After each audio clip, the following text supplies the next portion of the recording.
जिंदगी भी इतनी ही नाजुक है, फकत सांसें तो हैं। खाना खाते खाते निवाला अटक जाए, बाज़ औक़ात मौत आ जाती है। सुने होंगे ऐसे वाक़यात, बंदा सोया था, नहीं उठा सुबह, चला गया। बंदा सोया था, हार्ट अटैक आया, मर गया। हम तो मौत के असबाबों से वैसे ही घिरे हुए हैं। बिजली भी मौत का सबब है ना, कि अचानक झटका लगता है, बंदा मौत के घाट उतर जाता है। गाड़ी चलाते, ये भी मौत का सबब है? एक्सीडेंट होते क्या हमने भी देखे। खाना, पानी, ये सारी जितनी भी चीजें ये मौत के असबाब है, और हम मौत के असबाबों में घिरे हुए हैं। लेकिन इसके बावजूद भी हमारी आंख नहीं खुलती। हम बटन दबा रहे हैं, एहसास नहीं हो रहा कि अभी मर गया तो क्या बनेगा। गाड़ी चलाते हुए गाने चल रहे साथ में, मजा ही नहीं आता बगैर गाने चलाए गाड़ी चलाते हुए। गाड़ी चले, उसमें फिल्म होना चाहिए, उसमें गाने होने चाहिए। वरना गाड़ी का क्या फायदा, इसमें एलईडी का क्या फायदा। इतनी बेहतरीन इतनी महंगी गाड़ी ली किस लिए थी? क्या आपको नहीं पता कि अचानक एक्सीडेंट की सूरत में मौत भी आ जाती है? और रिवायत में है कि बंदा जिस अंदाज में जिंदगी गुजारता है उसी अंदाज पर मरता है, और जिस अंदाज पर मरता है रोज़े क़यामत उसी अंदाज पर उठाया जाएगा। हम बंदा सोचे कि मैं गाने सुन रहा था, मैं फिल्म देख रहा था, अचानक मुझे मौत आ गई। किस हाल पर मरा? रब की नाफरमानी करता हुआ। कितनी बुरी मौत है। हम तो वो मौत की तमन्ना करते हैं, अल्लाह में सजदे में मौत अता फरमा, अल्लाह में खाना काबा के सामने मौत अता फरमा, अल्लाह में गुंबद खजरा के साए में मौत अता फरमा। यही तो हमारी दुआएं होती हैं। लेकिन गुंबद खजरा के साए में बैठने वाले अमाल क्या करते हैं? हम गुंबद खजरा से मोहब्बत करने वाले, मदीने जाने के लिए दुआएं मांगने वाले, जब मोबाइल चला रहे होते हैं ना, रील्स में जब गुंबद खजरा की तस्वीर आती है उसको फौरन ऊपर कर देते हैं। ये हमारी मदीने से मोहब्बत है। हाँ, जब डांस आएगा, जब नाच आएगा, उसको गौर से देखेंगे। जब काबा मुअज़्ज़मा की तस्वीर आएगी तो हटा देंगे। हम काबे से मोहब्बत करते हैं? हम अपने आप को धोखा दे, झूठे लोग हैं, हम झूठे हैं बिल्कुल। प्यारे मोहतरम इस्लामी भाई, कैसी काबे से मोहब्बत है कि काबा सामने आया हमने हटा दिया।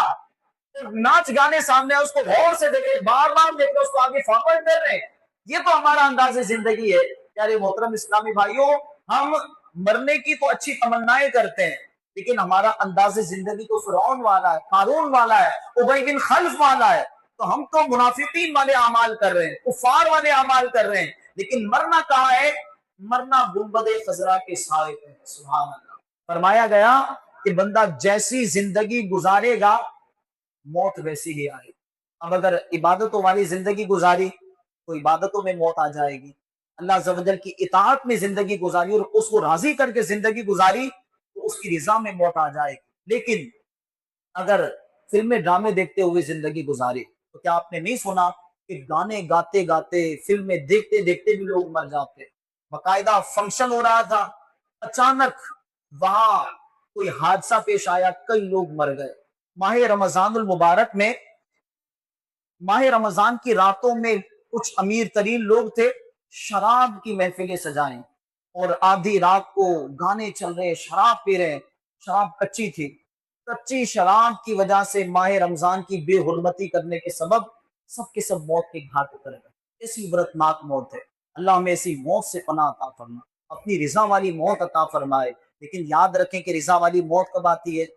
जब रिजा वाली जिंदगी गुजारी जाए। अल्लाह अज़्ज़ व जल से हमेशा आफियतों का सवाल करना चाहिए, उससे रहमतों का सवाल करना चाहिए। अपनी रहमत से हमें अच्छी मौत अता फरमा दे।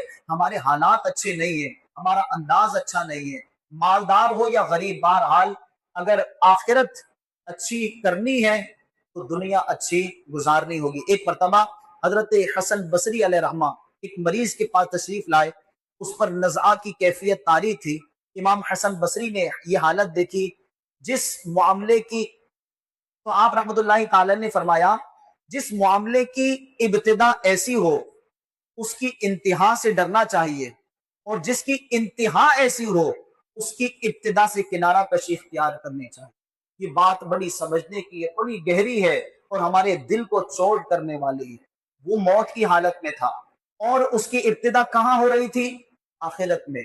फरमाया कि जिस मामले की इब्तिदा इतनी खतरनाक है कि मौत कितनी खतरनाक है कि किसी बंदे को जिंदा जिंदा चिड़िया को खोलते हुए तेल में डाल दिया जाए, फरमाया उसको इतनी तकलीफ नहीं होगी जितनी इस मरने वाले को रूह निकलते हुए तकलीफ होती है। तो मौत का एक झटका तलवार की 1000 ज़रबों से ज्यादा खतरनाक है। कितनी इसको तकलीफ हो रही है। फरमाया ये आखिरत का सफर جس کی ابتدا اتنی تکلیفوں والی ہے اس کی انتہا کتنی خطرناک ہوگی، اس کی انتہا سے ڈرنا چاہیے۔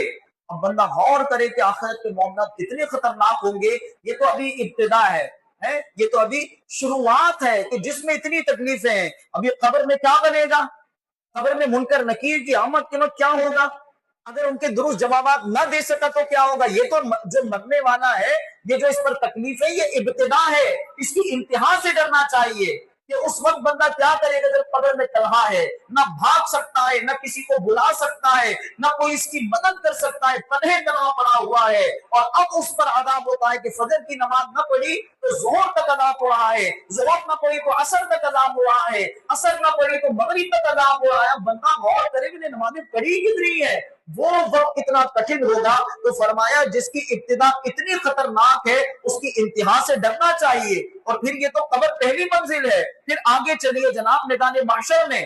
میدان محشر میں کیا بنے گا کہ جب سورج سوا میل پر رہ کر آگ برسا رہا ہوگا، تانبے کی دہکتی زمین ہوگی، ننگے پاؤں کھڑا کیا جائے گا، اس وقت میں بندے کا کیا بنے گا۔ ابھی موسم بڑا اچھا ہے نا، اور نہ زیادہ سردی ہے نہ گرمی، کچھ بھی نہیں ہے۔ ابھی بھی اگر ہمیں 1 گھنٹے باہر کھڑا کر دیا جائے تو اس کی تپش ہم سے برداشت نہیں ہو سکے گی۔ تھوڑی دیر تو برداشت کر لیں گے، لیکن جب مسلسل کھڑے رہیں گے تو وہ تپش برداشت نہیں ہو سکے گی۔ تو جب ایسے موسم کی تپش ہم برداشت نہیں کر سکتے تو میدان